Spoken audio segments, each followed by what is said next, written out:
One of my very good colleagues, he got this crazy idea of bring all the elements of hunting into the liquid. The forest, the sea, the soul. We shot 2 deers. We took the blood. We took the spine, the ribs. Wow. We macerated the alcohol. We distilled it. The blood, the bone. Has anyone done anything like this? Nothing like this ever. We took the seawater, seaweed, distilled everything and put it into a cask. We seasoned the cask, put blood on the bone of the animal. After 1.5 years, we emptied the cask. We gave the liquid to the hunters. You should have seen their reaction. Hey guys, Rickesh here, the Whiskey Chief. Firstly, thank you so much for watching this. I really appreciate it.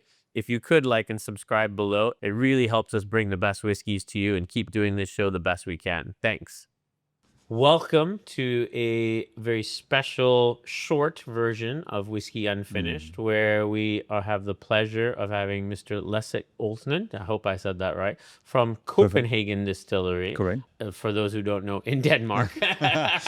Copenhagen in Denmark. We're going to try 4 whiskeys from your distillery that you are the master distiller. Is That's that correct? Yes, I'm the master distiller. And we're going to learn about Danish distilleries, but not every Danish distillery. I believe there's over 30 Danish distilleries, but you have a unique style, you have a unique approach to whiskey. I had the pleasure of trying a few of these, I believe, before the show. I was really blown away by how unique the characters are. So I think our focus is going to be on the uniqueness, not so much, obviously, you're a chemist, you know the science of it all, but talk us through some of the flavor side that our audience would really enjoy and appreciate. So firstly, welcome to Whisky Unfinished. Thank you so much for being here. Cheers. Salange. Cheers. Or how do you say in... We say skål in Denmark. Skål. Skål. Yes. Exactly. I should have known that. I have done many a skål. I should know that. So tell us about this first whiskey. What are we drinking? First of all, Copenhagen Distillery is all about creating new flavors. We don't have a tradition of making whiskey in Denmark. 25 years ago, we had no distilleries. 20 years ago, we had the first 2. And, you know, distilleries popped up over the past years. 10, 15 years ago, we started. I just have to rewind a bit, back to 96, where I started to enjoy whiskey. I was 18 years old. I started to study chemistry. At the same time, I started my whiskey journey. And through the years, I've enjoyed a lot of whiskeys, a lot of the whiskeys that you have here. And, you know, Scotch whiskey is a golden standard. I love it. I tried quite a lot. But once you tried the first a few hundred, 500, 600 bottles of whiskey, you reach a certain point where, like, you know, it becomes difficult to distinguish between distilleries and flavors because they become, you know, Speyside is Speyside, Highland is Highland, amazing whiskies, Lowland is Lowland. Not as many distilleries, It's but a certain style. It is. You're going after, and Correct. I'm amazed you started that early, getting into that whiskey. Oh, in journey. Denmark we started no very gin, early. No vodka. You went straight into the whiskey early. Whiskey on. is my thing. I enjoy whiskey quite a lot. But I would say that, you know, trying all these amazing whiskeys over the years, what really hit me was like, if I'm going to start, I didn't start the distillery, but if I'm going to be the master distiller and be the creative guy, why would I try to create something which is already out there? We have around 3,500 registered distilleries in the world. 3,500, and the majority are making Scotch-style whiskey, right? So why would I be another distillery trying to create flavors which is already out there? You set out to create something different flavor, Exactly. different style, different process. Is that fair? It's very fair. So my background is chemistry. I used to do medicine for more than 20 years. Now I do my passion, which is whiskey. And so the whole philosophy and idea is to, if you can master the craft, if you understand the raw materials, you know, the barley, the water, distillation, cask maturation, and the chemistry in the cask, and try not to be too technical. I know people find it boring sometimes, but it's very important for me because if you master the craft and the science behind it, then you can create amazing flavors that you have not met in whiskey before. Let me ask a question, and then please do introduce this Sure. first one. Is it a flavor and then you're working backwards to a formula, or are you starting with a formula and trying to achieve a flavor? Do you understand? Yeah, sure. I know exactly what I want to create. and then I do the backwards engineering.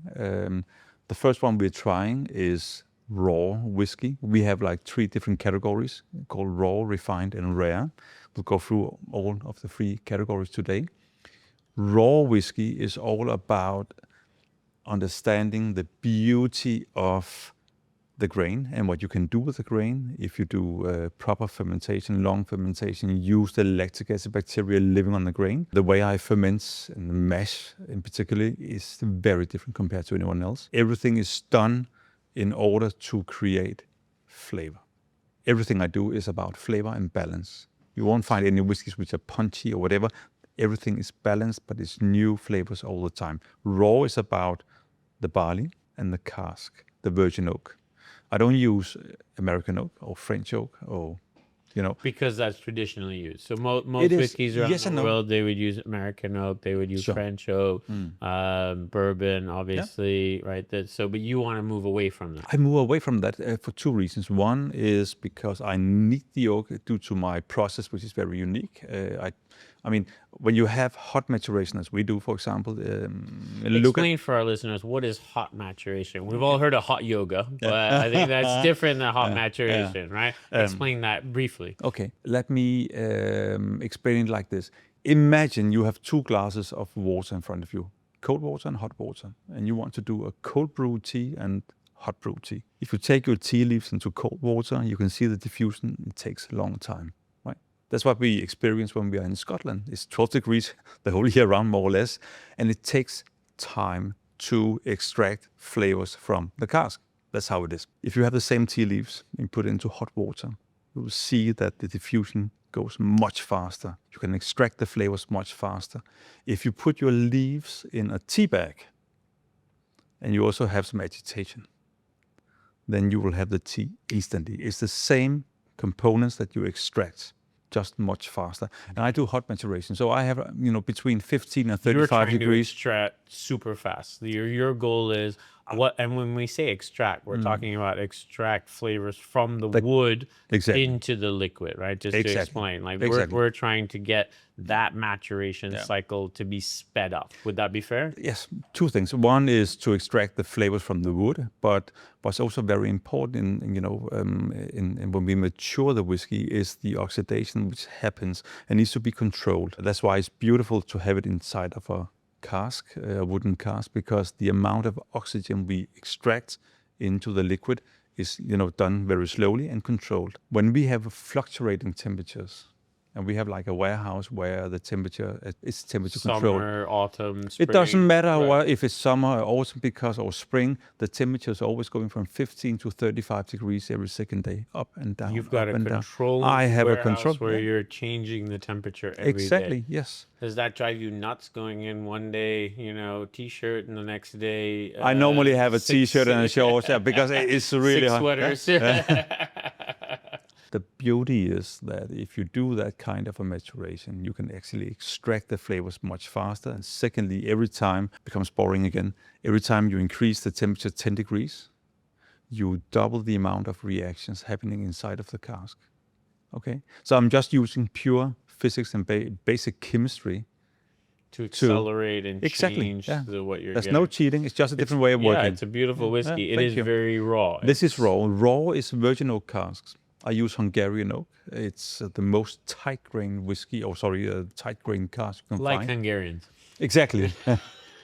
But the beauty is that I need the tight grain. I need the dense wood because the angel share that I have, due to the fluctuating temperatures, is like 20% over 3 years. 20% over 3 years. So to give listeners a context, it's usually 2 to 3%. Exactly. Let's say 2 to 3% is Scotland average. You're Spot on. seeing 20% every 3 years. Exactly. So that's massively different. So you're not going for age, you're going for flavor impact. Everything I do is about flavor. Amazing. So the first one is Hungarian oak, toasted casks, not charred.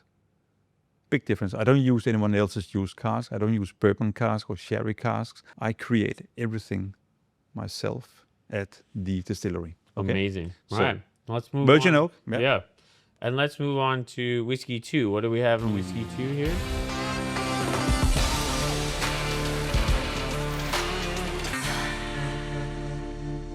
Whiskey number 2 is the opposite of using virgin cask. It's seasoned cask. I call this whiskey. I'm glad you called it seasoned and not something else. So. Yes. This is a non-virgin refined. cask. Refined. This is refined. Refined is all about creating very bespoke flavors. If you've been to Copenhagen, you will notice right away that, the scent of licorice. I'm getting the eucalyptus big time on this. For the wine drinkers out there, this is that Southern Australian kind of eucalyptus, which I've never experienced in a whiskey. So that's kudos to you. Did I say I'm a chemist by training? Yes. Yeah. Okay. Yeah. Yes. No. Congrats. I think you've. Is this what you wanted? Definitely. You have the eucalyptus, you have minty notes, you have herbal notes, all the things that you will find in the Danish cuisine, in the aquavits that we have a tradition for of making in Denmark.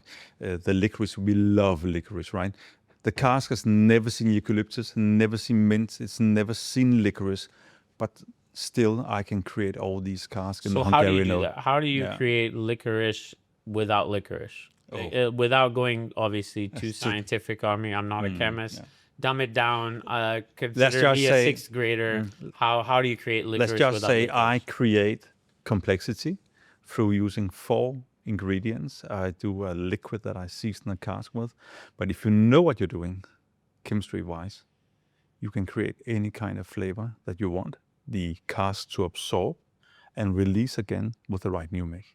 That's what it's all about, understanding the chemistry, and then you can create amazing stuff. So why did you want to create this? Why did this stand out to you as a formula you thought the world would enjoy? Tell us. When I'm in Hong Kong, for example, I'm here like a few times a year.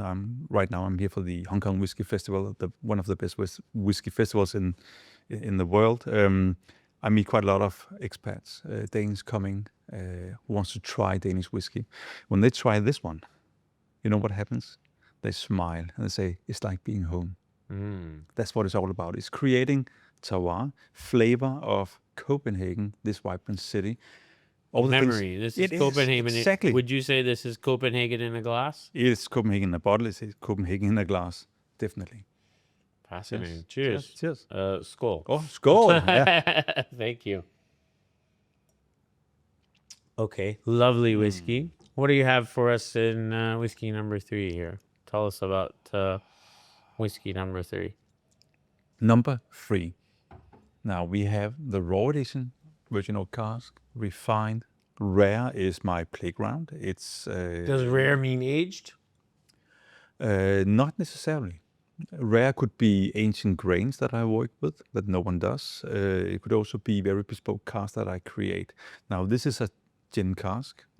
Gin cask. It's a gin cask, yeah. Yeah, I think it's important to highlight that because most people, including myself, have never had a whiskey that was in a gin cask. Exactly. So what made you think of doing that? Let's just try it first, and then I explain why. All right. Yeah? I get it on the finish. I get the juniper. I get the notes you're talking about. Yeah. So you have the spicy notes. Very you have unique. your orangey notes. In Hong Kong, it's hot. All the time. All the time. In Denmark, summertime, this is my actually go-to whiskey. So this is what I drink at the terrace at home. When my wife is having a, rosé, I will have this whiskey. I'm a whiskey drinker. So the idea was actually to create a whiskey that you could enjoy as it is. You don't have to cool it down in Hong Kong. Okay. So every year, once a year, I create a specific, bottling for Hong Kong, the Hong Kong Whisky Festival. I love to be here.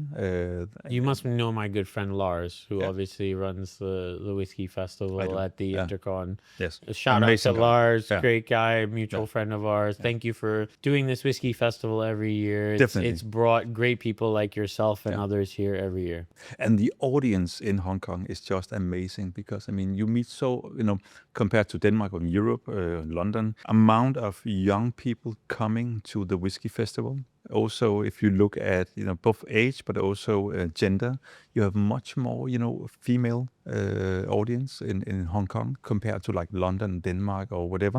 And it's just amazing to see that. and the reactions that we get is incredible. We have so many fans in Hong Kong. We've been the best-selling whiskey at the Hong Kong Whisky Festival for 2 years in a row. Congratulations. Thank you. Fantastic. So it just shows that people in Hong Kong, and we also do a lot of sales in, Singapore, Japan, Korea, the audience is ready to try something different. So let's delve into that a little bit. Do you think old audience, old whiskey, new audience, new whiskey? Is there anything to what I'm saying? I think there's 80-20% truth in that. And I think, if we are, born and raised with Scottish style whiskey and with all the impact that we have had from, all the great masters, I love Scotch whiskey. There's nothing wrong with that. Don't get me wrong. I have a huge collection of Scotch whiskey. We appreciate it. Me too. But what I see is that there's a certain curiosity in young people. They want to try something different, unique stuff, new flavors. They're much more open, right? I tend to hold these master classes around in Asia, and the first thing I always say is like, take off the Scottish whiskey hat and give me 1 hour, 2 hours to explain what I'm doing, how I create flavors, and why I do it. And suddenly I have all these fans, and that's what it's all about. Whiskey is amazing. Whiskey is something that we enjoy together. Starts a conversation. Yeah, exactly. So why something not different? Have you tried that Danish whiskey? Have you tried Copenhagen whiskey? Yeah. So let me, if you don't mind, we dive into a little bit of the marketing. How do you build would you consider it a cult following? Do you want a mass following? What's the goal here? I want the right people to follow. Okay. Who are these right people? So people who really enjoy life, enjoy whiskey. It's not about age. It's not about sherry. It's about flavor. People who are open-minded, who wants to try new stuff, who understands quality of life, quality of liquid, right? I think life is too short to enjoy bad whiskey, bad wines, bad beer, whatever. We need to have bad the right. Wives. No, I'm kidding. Yeah. But it is about understanding, quality of life, and that's what I meet when I meet, people eye to eye, and that's why I travel so much as I do, is to meet the audience, to meet the consumer, and see their reactions. It's very important for me. This is a passion project for me. I don't do millions of liters of whiskey. I do like 50,000 liters, a year. What does that translate to for the average consumer that's listening? How many bottles are we talking about per year? Because not everyone thinks in maybe liter. We do in the industry, obviously. Sure. Just roughly, how many bottles are we talking about? We can do 60,000 bottles of which is not a lot for global production, right? And probably 50,000 goes to the Danish community. Not at all. Not at all. We actually export more to Singapore than we do in Denmark. So interesting. Exactly. So I'm just saying the audience in Asia, Hong Kong, Singapore, Macau, is different. They are open up to new flavors. Why do you think that is? Do you have any insights to share with us about is it because they're newer consumers and therefore they're open? I would say they're more mature. They have a better understanding. They have tried whiskey, so they have a different, they drink whiskey perhaps every day, a few times a week at least. In Europe, we tend to drink whiskey when we're together with friends once a week, or less. But here you have a different, a culture. You enjoy whiskeys much more often. You bring a bottle with you when you meet with friends. And I think it's about sharing something new. Like I would take a bottle of this and something good. 100%. Right? I would take a bottle of something like this to a group of well-established whiskey drinkers and go, have you tried this? Yeah. Let me be the one to bring something new to the table. Is there a little bit of that in Asia, you think? Definitely also. But I have people coming from mainland China, Japan, from Korea to my master classes every year just to meet me and try the new stuff that I have brought with me to Hong Kong. Exciting. Yeah. All right, we're on to whiskey number 4 here.